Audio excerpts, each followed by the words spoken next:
السلام علیکم ورحمۃ اللہ وبرکاتہ۔ نحمدہ ونصلی ونسلم علی حبیبہ الکریم وعلی آلہ واصحابہ وذریاتہ واہل بیتہ اجمعین۔ قال النبی علیہ الصلاۃ والسلام: من لم یشکر الناس لم یشکر اللہ۔ حضرات محترم، بڑی جد و جہد کے بعد بھی براہ راست اس پروگرام میں میری شرکت نہیں ہو پائی۔ درمیان میں نیٹ کے کچھ مسائل ایسے آئے کہ میں جڑ نہیں پایا، تو مجھے حکم ہوا ہے کہ میں اپنے جذبات، خیالات اور تاثرات ہی ریکارڈ کر کے آپ حضرات کی بارگاہ میں پیش کروں۔ مجھے خوشی ہے کہ رضویات کے حوالے سے ایک بیداری کی لہر پھر پیدا ہوئی ہے۔ بہت پہلے حضرت پروفیسر مسعود احمد مظہری صاحب قبلہ نے رضویات کو اپنی تحقیق کا موضوع بنایا تھا، اور دیکھتے ہی دیکھتے عالم اسلام میں اقبالیات و غالبیات کی طرح رضویات بھی ایک علمی موضوع بن گیا۔ اس کے بعد پھر ہم اعلیٰ حضرت پر جامعاتی اور غیر جامعاتی تحقیقی مقالے اور کتابیں شائع ہوتی رہیں۔ وہ دور وہ تھا جب بعض رسائل خالص رضویات کی اشاعت کے لیے شائع ہو رہے تھے، اور بعض رسائل ایسے تھے، سنی رسائل، جن میں باضابطہ رضویات کا ایک گوشہ قائم کیا گیا تھا۔ مگر آج ہم اس موڑ پہ کھڑے ہیں کہ جہاں رضویات کے لیے کوئی گوشہ متعین نہیں ہے، اور کچھ وہ رسائل جو خالص رضویات کی تحقیق اور اس کی اشاعت کے لیے کام کر رہے تھے، وہ رسائل بھی ابھی بند ہیں۔ ایسے ماحول میں بریلوی شریف سے جو پہل ہوئی ہے، یہ بڑی خوش آئین، حوصلہ افزا اور قابل مبارکباد ہے۔ مجھ سے کہا گیا کہ میں اپنا مضمون بھی پیش کروں، اور اس حوالے سے کچھ سوالات بھی ہوں گے جو کیے جائیں گے، اور ان کے جوابات مجھے دینے ہوں گے۔ مگر یہ اتفاق ہے کہ ایسا کچھ بھی نہیں ہو پایا۔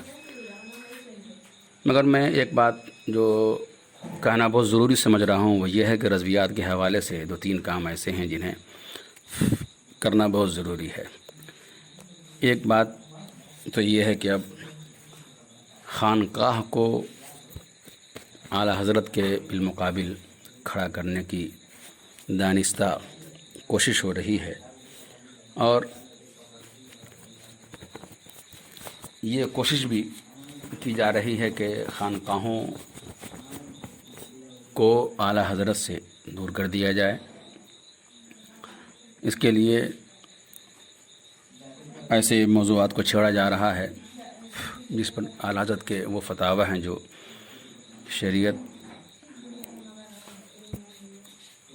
کے تقاضے کو پورے کر رہے ہیں، مگر بعض اہل خانقاہ اسے اپنے لیے ناقابل قبول سمجھتے۔ ایسے عالم میں یہ ضروری ہوتا ہے کہ اعلیٰ حضرت نے اگر اپنے دور میں سنی صحیح العقیدہ خانقاہوں سے اپنا رابطہ مستحکم رکھا تھا، تو آج بھی ایسی خانقاہیں جو اسی روش پہ ہیں، جو ان کے اپنے اسلاف کی ہیں، اپنے اکابر کی ہیں، صاحب مزار کی ہیں، تو ایسی خانقاہوں سے رابطہ ہمارا قائم ہونا چاہیے۔ بعض آواز یہ بھی اٹھ رہی ہے کہ اعلیٰ حضرت تو صوفی نہیں تھے، لہٰذا انہیں صوفی کہنا کسی طرح بھی ہمیں قبول نہیں ہے۔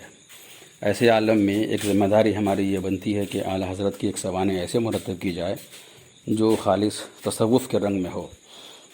جس طرح اولیاء کرام کی سوانح لکھی گئی، ایسے ہی ایک سوانح جو خالص تصوف کے رنگ میں ہو، وہ سوانح لکھی جائے، اور اس میں یہ ثابت کیا جائے کہ اعلیٰ حضرت جہاں بہت بڑے فقیہ تھے، محقق تھے، ناقد تھے، تمام خوبیوں کے جامع تھے، اس میں ایک بڑی خوبی تصوف کی بھی ہے، اور جس پر اتنے شواہد موجود ہیں کہ کوئی دیانتدار آدمی اس سے انکار کر ہی نہیں سکتا۔ تو ایک بہت بڑا کام یہ ہے جسے بہرحال کرنے کی ضرورت ہے۔ دوسرا ایک اہم کام اعلیٰ حضرت کی کتابوں کی تسہیل ہے اور ترجمہ بھی ہے۔ تو اگر ترجمے کا کام کچھ دشوار ہو تو اسے آسان بنانے کی کوشش کی جائے، مگر تسہیل کا کام تو اس سے بھی زیادہ ضروری ہے، تاکہ ہم جس ماحول میں اپنے ملک میں جی رہے ہیں یا برصغیر کے اس ماحول میں، ان ممالک میں جس کی زبان اردو ہے، یہ بہت ضروری ہے کہ کم از کم ہم بنیاد کو مستحکم کریں اور ان کی کتابوں کی تسہیل کر کے ہم ان خانقاہوں تک پہنچائیں، ان افراد تک پہنچائیں جو حقائق کی تلاش میں ہیں۔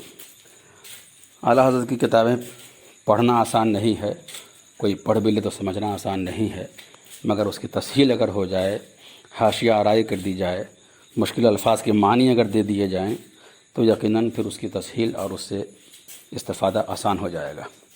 تو یہ ایک بڑا کام ہے۔ تیسرا کام جو انسائکلوپیڈیا کے حوالے سے ہے، تو حضرت پروفیسر مسعود احمد صاحب قبلہ نے اپنے دور تحقیق میں ایک خاکہ مرتب کیا تھا، دائرہ معارف امام احمد رضا، مگر اس کی تکمیل نہیں ہو پائی، خاکہ ہی رہ گیا۔ پھر امام رضا اکیڈمی بریلی شریف میں اس حوالے سے ایک میٹنگ ہوئی اور مجھ سے کہا گیا کہ آپ اس پر روشنی ڈالیں، تو میں نے جو اس میں گفتگو کی تھی اس حوالے سے پھر ایک کام میرے ذمہ ہوا۔ میں نے عرض کیا تھا کہ اب یہ 15 جلدوں کے بجائے 20-25 جلدوں کا اب یہ خاکہ مرتب ہوگا جب انسائکلوپیڈیا مکمل ہوگا۔ یہ کام میرے ذمہ ہوا اور میں نے کوشش کر کے 40 جلدوں کا ایک خاکہ بنایا۔ اس پر کام تو نہیں ہوا، مگر 20 جلدوں پر مشتمل ایک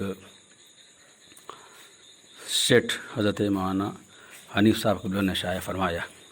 مگر جو خاکہ میں نے بنایا تھا، میں چاہتا ہوں کہ آخر میں اس کی فہرست آپ کی بارگاہ میں پیش کروں، تاکہ یہ معلوم ہو جائے کہ اتنے گوشے ہیں رضویات پہ کام کرنے کے لیے۔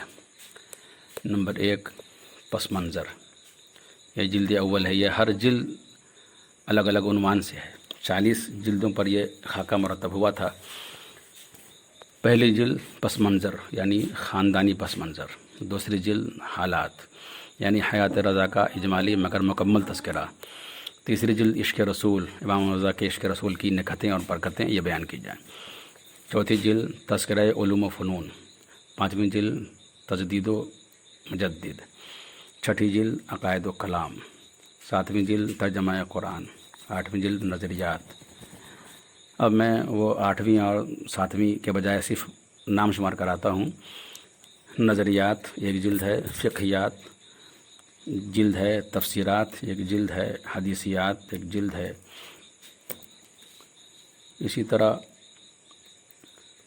معرفت و تصوف یہ ایک جلد ہے، واقعات و کرامات یہ ایک جلد ہے، تحقیقات ایک جلد ہے، نقد و نظر ایک جلد ہے، ادبیات عربی و فارسی ایک جلد ہے، ادبیات اردو ایک جلد ہے، نعتیہ شاعری ایک جلد ہے، سیاسیات ایک جلد ہے، تحریکات ایک جلد ہے، سائنسیات ایک جلد ہے، تصنیفات و تالیفات ایک جلد ہے، اساتذہ و مشائخ ایک جلد ہے، خلفاء و تلامذہ ایک جلد ہے، تعلقات ایک جلد ہے، رد بدعات ایک جلد ہے، مکتوبات ایک جلد ہے، ملفوظات ایک جلد ہے، اولیات و ایجادات ایک جلد ہے، تذکرہ و تاریخ ایک جلد ہے، خطبات ایک جلد ہے، حیثیات، محاسبات، تأثرات، تعلیمات، اثرات، رضویات پر تحقیقات، خانقاہ قادریہ برکاتیہ رضویہ، اور 39ویں جلد ہے شجرات و سندات و نوادرات، اور 40ویں جلد ہے اشاریات یعنی 40 جلدوں کا مکمل اشاریہ۔ ان میں 15 تو وہ ہیں جو حضرت مسعود ملت کے ہیں، اور باقی 25 عنوانات وہ ہیں جو اس خاکسار نے اضافہ کیا۔ یہ عنوانات ہیں، پھر باضابطہ اس کے بعد اس کی پوری تفصیل ہے، یعنی ہر جلد کے پھر ابواب ہیں، ابواب کے ضمن میں پھر ذیلی و فصلیں ہیں. تو اس طرح اگر یہ کام 40 جلدوں کا ہو جائے تو یہ بہت بڑا واقعی ایک کارنامہ ہوگا. اور ظاہر ہے کہ یہ کام فرد کا نہیں ہے بلکہ یہ اکیڈمی کا ہے، یہ فرد کا نہیں ہے بلکہ جماعت کا ہے. تو اگر ہم لوگ واقعی کام کرنے کے لیے سنجیدہ ہیں تو یہ آن لائن میٹنگ کے بجائے باضابطہ ہمیں کہیں نہ کہیں بیٹھنا چاہیے. اور جتنے حضرات کام کے ہیں، خواہ وہ کسی بھی ملک سے تعلق رکھتے ہوں، انہیں ایک جگہ بیٹھنے کی ضرورت ہے. وہ اگر ساتھ بیٹھ جاتے ہیں تو یقیناً بہت سی باتیں سامنے آئیں گی اور پھر کام کرنے کی نئی راہ ہموار ہوگی، نیا جوش، نیا ولولہ پیدا ہوگا، نئی امنگیں ہوں گی جو ہمیں مہمیز کریں گی کہ کتنے گوشے ایسے ہیں جو ہمارے مطالعے کے لائق ہیں، ہمارے ذوق کے مطابق ہیں اور تقاضے کو پورا کرنے کے لیے کون کون حضرات اپنی قسط توانائی کے ساتھ یہاں آنے کے لیے تیار ہیں. میں سمجھتا ہوں کہ آن لائن کی اس گفتگو کے لیے یہ ریکارڈ کیا ہوا میرا یہ 2 منٹ کا یہ ایک متنی خاکہ یقیناً آپ حضرات کے لیے، آپ حضرات کی دلچسپی کا باعث ہوگا. مگر پروگرام کے جو محرک ہیں ان سے میری گزارش ہوگی کہ وہ اس پر اکتفا کرنے کے بجائے اگر واقعی ایسے حضرات کو جو کام کے ہیں، ملک میں بیرون ملک بہت کام کے ہیں، انہیں اکٹھا کیسے ایک جگہ کیا جائے، پہلے اس پر غور کر لیا جائے اور پھر اکٹھا بیٹھنے کے بعد بہت ساری راہیں نکل آئیں گے انشاءاللہ الرحمن. ابھی پٹنہ میں ایک نئی بحث چھڑی ہوئی ہے.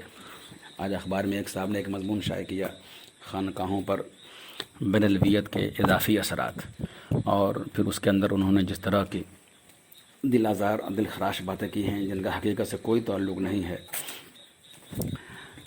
تو وہ ایک مسئلہ کھڑا ہوا ہے، ایک ہنگامی صورتحال ہے. جواب تو میں لکھ رہا ہوں، انشاءاللہ جواب تو 2 یا 3 قسطوں میں آئے گا اور انشاءاللہ دعوت دینا بہت ضروری بھی ہے. مگر اس طرح کی ذہنیت اب فروغ پا رہی ہے اور خانقاہوں کو اعلیٰ حضرت سے دور کرنے کی کوشش کی جا رہی ہے، بلکہ سازش کی جا رہی ہے. ان میں بعض خانقاہیں وہ ہیں جو حالات پہ گہری نگاہ رکھتے ہیں اور وہ یہ جان رہے ہیں کہ یہ خواہ اہل سنت کے درمیان اہل سنت کے 2 دھارے کو مزید بڑھاوا دینے کی ناروا کوشش ہے، اس پر قدغن لگانا چاہیے. تو اس طرح کے مسائل میرے خیال سے جو حضرات بھی اس پروگرام میں شریک ہیں سب محسوس کر رہے ہوں گے کہ ان کے ارد گرد اس طرح کا جال بنا جا رہا ہے. ہماری ذمہ داری بنتی ہے کہ ہم خانقاہوں کو بدکنے سے بچائیں. اسی لیے کہ کم از کم دیوبندی اور وہابی کے مقابلے میں یہ خانقاہیں ایسی ہیں کہ معمولات اور مراسم کے اعتبار سے یہ ہم سے جڑے ہوئے افراد ہیں اور جڑی ہوئی خانقاہیں ہیں. تو اگر ایک پل اگر موجود ہے، اس پل کے ذریعے ہم ان کو اپنا بنا سکتے ہیں اور ہم ان کے دل میں اپنی جگہ بنا سکتے ہیں. اور ایسا بھی نہیں ہے کہ یہ جگہ بنانے کے لیے ہمیں چاپلوسی کرنی پڑے گی، بلکہ جو تقاضے شریعت کے ہیں انہیں بروئے کار لانا ہوگا اور انہیں یہ بتانا ہوگا کہ ہم جو کچھ کر رہے ہیں یہ ہمارے کہنے کی چیز نہیں ہے، بلکہ یہ آپ کے خاندان کی چیز ہے، آپ کی خانقاہ کی چیز ہے، آپ کے بزرگوں نے جو کتابیں چھوڑی ہیں یہ ان کی چیزیں ہیں. ہم تو صرف اس جذبے کا احیا چاہتے ہیں جو چیز آپ کی ہے، مگر اگر آپ کی نگاہوں سے اوجھل ہے، اعلیٰ حضرت نے اس کی طرف اشارہ فرمایا تو آپ اس اشارے کو محسوس کریں اور پھر درمیان میں آپ دیکھیں گے کہ کوئی چیز حارج نہیں ہے آپ کے اور ہمارے درمیان، بلکہ جو خانقاہ ہے وہی اہل سنت ہیں، جو اہل سنت ہیں وہی خانقاہیں ہیں. اس کے بعد بھی اگر کوئی خانقاہ ہم سے اگر الگ ہوتی ہے تو یہ ان کا اپنا مقدر ہے، مگر ہم ہمت ہارنے سے گریز کرتے ہوئے یہ کوشش کریں کہ خانقاہیں ہم سے الگ نہیں ہوں. اس لیے کہ بہرحال یہ جتنے فرقے وجود میں آ گئے ہیں وہ تو ہم سے الگ ہو ہی گئے. ان خانقاہوں کو سمیٹا کیسے جائے، ہماری کوشش ہونی چاہیے. کوشش کے بعد بھی اگر ہمیں مایوسی کسی خانقاہ کے حوالے سے آتی ہے تو اب چندہ افسوس نہیں ہوگا کہ ہم نے کوشش تو کی. جو حضرات جہاں ہیں وہی محسوس کرتے ہوں گے کہ کس طرح کے ماحول پیدا ہو گئے ہیں. ہم رضویات کے حوالے سے حساس ہیں اور رضویات کے حوالے سے اگر کام کرنے والے افراد موجود ہیں تو انہیں ہم سمیٹیں کیسے، انہیں اکٹھا کیسے کریں اگر ان کے پاس صلاحیت ہے تو کتابیں نہیں ہیں تو کتابیں فراہم کریں، اور سب کچھ ہے مگر اشاعت کے وہ منتظر ہیں تو وہ چیز کیسے سامنے آئے اس کی ہمیں کوشش کرنی چاہیے۔ اللہ تبارک و تعالی ہم تمام افراد کو رضویات کا سفیر بنائے رکھے، اور گرد راہ عشق ہمارا مقدر رہے، اعلیٰ حضرت کا مشن اور ان کا چھوڑا ہوا اثاثہ اور ان کے بتائے ہوئے علمی اور تعلیمی نقوش ہمارے لیے مشعل راہ ہیں۔ خدا پاک اسی پر ہم تمام کو قائم رکھے۔ السلام علیکم ورحمۃ اللہ وبرکاتہ۔